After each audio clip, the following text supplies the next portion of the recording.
Halo teman-teman, perkenalkan nama saya Restiani Polina Runesi. Saya salah satu mahasiswa dari Stikes Fakir Husada, Prodi S1 Keperawatan semester 1. Di sini saya akan menjelaskan salah satu penyakit yaitu kista ovarium.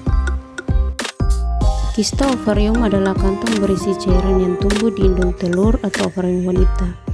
Kista ini biasanya muncul selama masa subur atau selama wanita mengalami menstruasi.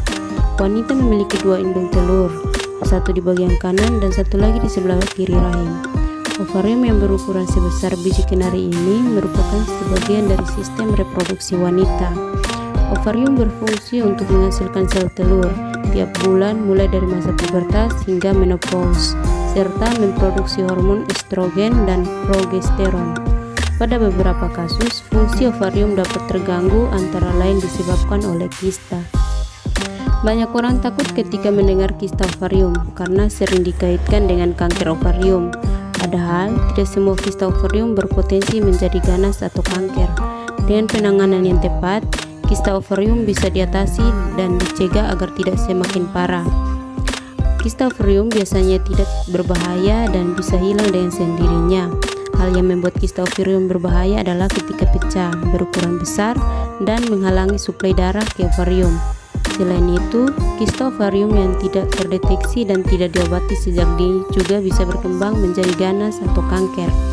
Untuk mendeteksi kista ovarium, dokter akan melakukan pemeriksaan fisik dan pemeriksaan penunjang seperti ultrasonografi atau USG, biopsi, tes darah, dan laparoskopi. Gejala kista ovarium. Ketika ukuran kista masih kecil, penderita akan merasa gejala.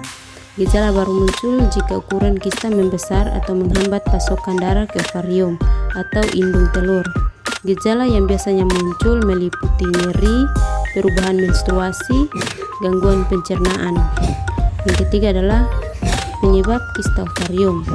Kista ovarium dapat terjadi akibat proses dari siklus menstruasi itu sendiri atau akibat pertumbuhan sel yang abnormal. Berikut ini adalah beberapa jenis kista ovarium berdasarkan pembagian.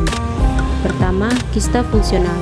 Kista ini dapat terbentuk saat ovarium atau indung telur wanita melepaskan sel telur untuk dibuahi atau ovulasi.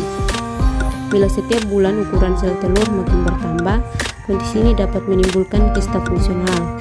Kista fungsional adalah jenis yang paling banyak dialami wanita. Kista ini tidak berbahaya dan dapat menghilang dalam waktu 2-3 siklus menstruasi. Kista fungsional terbagi menjadi dua jenis, yaitu A. Kista folikel. Sel telur dikelilingi oleh folikel dan akan pecah saat ovulasi. Kista folikel terbentuk ketika folikel tidak pecah sehingga tidak bisa melepaskan sel telur. Folikel akan terus membengkak karena penuh cairan dan menjadi sebuah kista. B. Kista corpus luteum.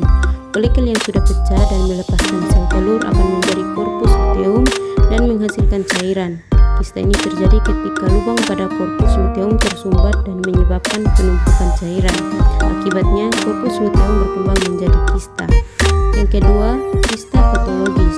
Kista ini tidak berhubungan dengan siklus menstruasi dan muncul akibat adanya pertumbuhan sel yang tidak normal. Kista patologis tergolong tumor ovarium yang bersifat jinak atau ganas, tetapi umumnya bersifat jinak. Kista patologis terdiri dari beberapa jenis, yaitu pertama, kista dermoid.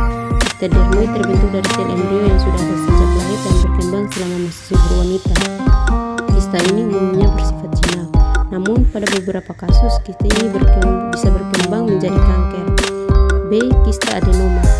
Kista ini terbentuk di permukaan ovarium dan dapat berisi cairan atau lendir. Kista ini dapat membesar dan membuat ovarium terpelintir sehingga aliran darah ke ovarium berkurang atau terhenti. C. Endometrioma. Kista ini terjadi ketika sel dinding rahim atau endometrium tumbuh di indung telur, termasuk kista coklat.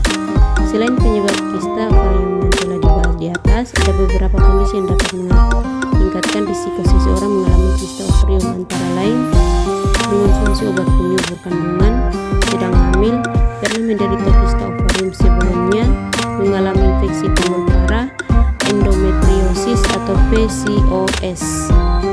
Penanganan atau pengobatan. Kista umumnya akan hilang dengan sendirinya tanpa penanganan khusus. Namun bila diperlukan, dokter akan melakukan penanganan tergantung pada jenis dan ukuran kista serta usia pasien. Metode penanganan yang dapat dilakukan antara lain pemantauan rutin, konsumsi pil KB, prosedur operasi, dan dampak pengobatan terhadap kesuburan.